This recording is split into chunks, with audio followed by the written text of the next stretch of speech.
月经已经开始乱，然后你又没有自觉说，哎，我的荷尔蒙出现状况了，然后拖个其实几年之后，觉得啊，我怎么半年月经没有来，然后去西医那边看，他就跟你说你卵巢早衰。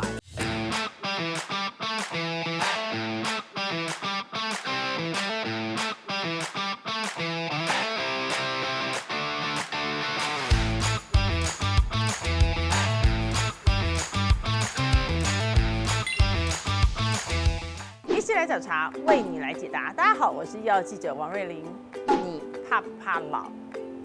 我很怕，尤其是常问女生的话，女生会说她更怕老。但是老这件事情呢是不可逆的，因为毕竟生老病死嘛，对不对？但是呢，老有时候是可以延缓的，因为你在外面可以用医美去做延缓，但是在内在如何延缓呢？今天瑞玲姐就请来一位真的自己能够身体力行的医师，那就是中医界的林志玲，欢迎罗佩玲医师。大家好，我是中医师罗佩玲。罗医师算是我们的好朋友，那这一次他出了一个新书，叫做《更年期慢老》。可是罗医师，你这本书的年龄的 range， 其实我觉得我已经跨越到那个 range， 怎么办？这一本书的话，它是给就是我们的女生啦，其实各个年龄，因为它那个虽然是写说到55，可是其实到55之后还是要保养啊，因为我有讲到一些像是骨质疏松啊，或者是视力退化啊这些，在中医来讲，它是属于那种肾虚的部分嘛。其实很多女生不知道，荷尔蒙对我们女生是不是真的非常重要？应该是说，我们中医来讲，女生的荷尔蒙，古书这样讲，它是说我们大概是7岁的时候开始，身体就是有启动这个机制，然后14岁的时候大概是生理期来，然后到49岁的时候，古时候的人就已经发现，进入我们讲说就是地道不通，形坏无子，就是说，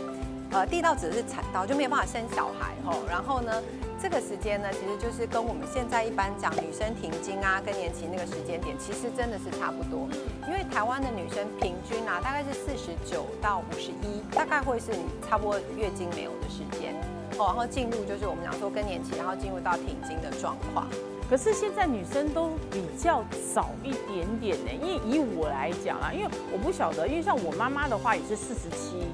那我47岁就停更了，现在已经经过了10年，到现在目前为止，有一些更年期之后的症状，瑞玲姐还有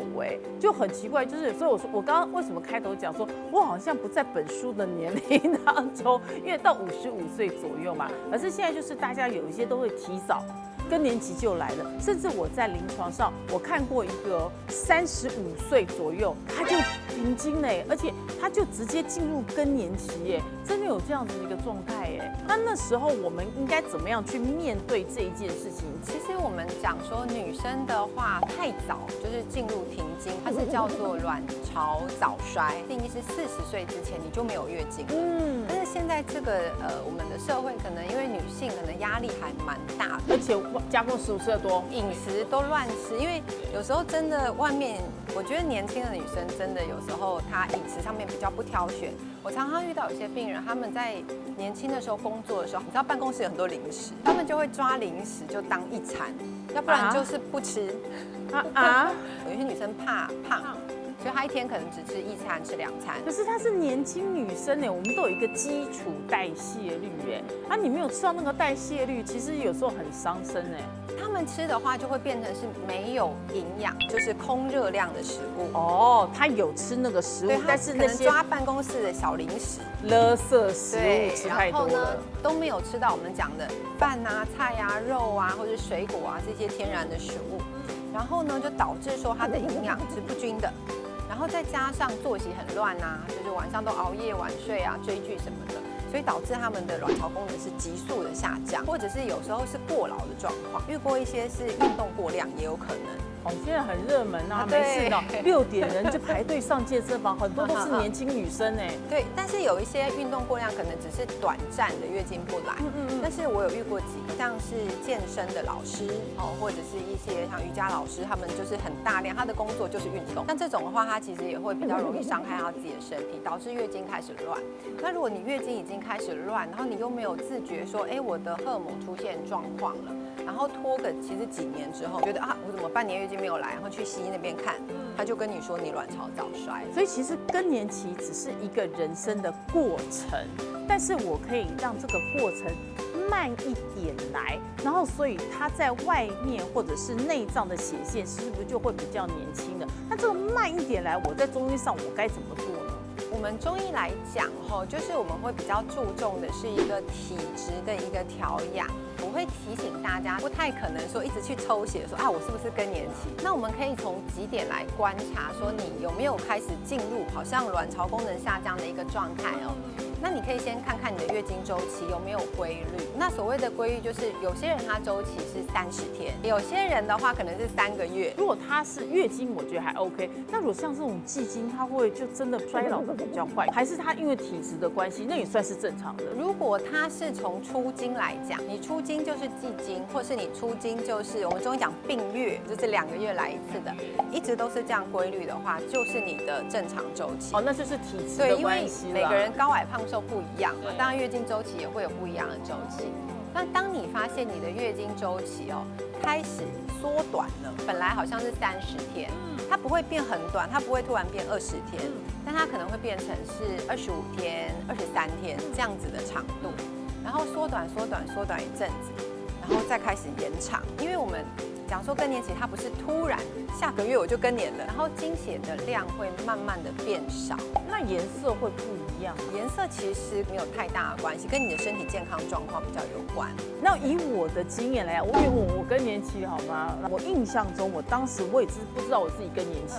所以那个时候我记得我的 MC 来的时候是。突然有一次，它很大量，可是就像罗医师讲的，它的时间来得突然太快，它没有在我预期30天的时间来，结果就断断续续，然后就开始变成说它的颜色就会变成比较深色一点。那一开始我以为是残血，好吗？就是没有把它流干净，然后接下来再过一阵子的时候，它就是滴滴答答，然后那个颜色会慢慢变得很淡，变成粉红色。后来我的姨妈再也没有来拜访我过了，那我就知道我就是更年期来，而且在那过程当中，就是我也会有热潮红，甚至半夜的时候，我老公在旁边就是吹冷气，他已经冷到那被子已经盖到2层了，我超热，所以那个时候我才警觉到啊。我更年期了，可是我很讨厌是，我有点后悔，因为我自己是医药记者，可是我竟然没有好好在把握更年期要来之前的保养，这件事情是我超后悔的事情。对，所以我们就是要学习说如何在更年期来之前，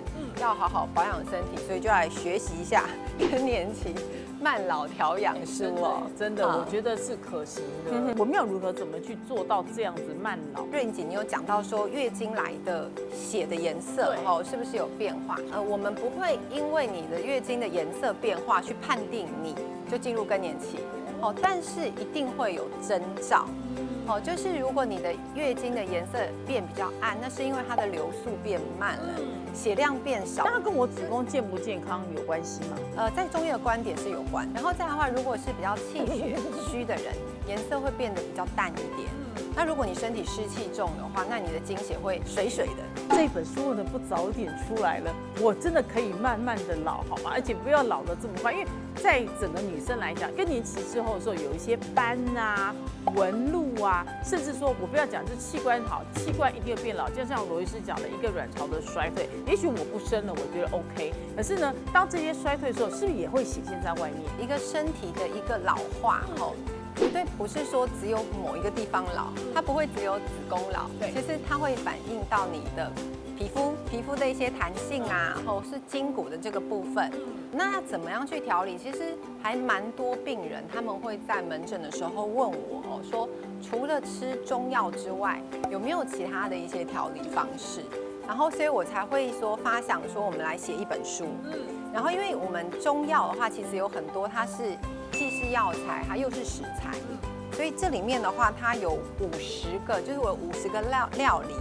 它每一个料理里面，我会重点的挑出一个，可能是药材，可能是食材。然后去写说它在我们中医的观点里面，它是怎么样的一个状态？它是属于补肾的啊，还是它是属于健脾的啊？然后再有一些那个营养学的部分。那大家看这本书的时候，你就可以看，因为我会有食谱嘛。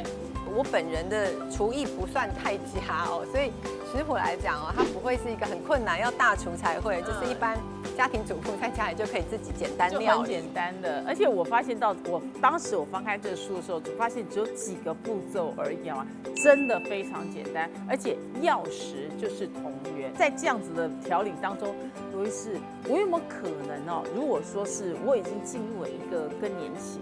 但是我可以在这一本的情况之下，然后让它慢慢不要在这么快的进程当中进入所谓的老化。药补不如食补。当我们中医开药的话，会是就是主要的一个治疗。如果你真的已经是属于卵巢早衰，或者是你有很严重的更年期症状，会建议啦，就是搭配说吃中药，然后再搭配我们的食疗。这个的话就是说，你看你是在哪一个年龄层，然后你目前遇到什么样的状况，里面有介绍一些你是气血虚的人可以做的一些药膳食疗，那你就可以平常针对这个就是料理，你可以多摄取。然后我刚刚不是有讲说会重点挑一个食材或药材嘛？对。那如果是食材的部分，你就可以多多的用你自己的方式去多补充这个食物，然后去达到调养身体、让自己慢老的一个效果。所以呢，其实，在饮食生活当中，或者是日常生活当中，就是有很多食材跟很多药方，甚至很多中医师，其实都可以带给你一个健康的人生。但是呢，你直接有这一本宝典，就等于是把林志玲带回罗佩玲医师带回家去了，好吧？所以我们真的这一本书非常期待所有的观众朋友们能够人手一本带回去，因为毕竟身体真的要好好的调理，你才可以走到慢老而健康的生活。我们今天谢谢罗佩玲医师。看完影片之后，记得按赞、订阅、分享，并开启你的小铃铛。Body News 会给你最好的、最健康的、最美丽的完全资讯哦。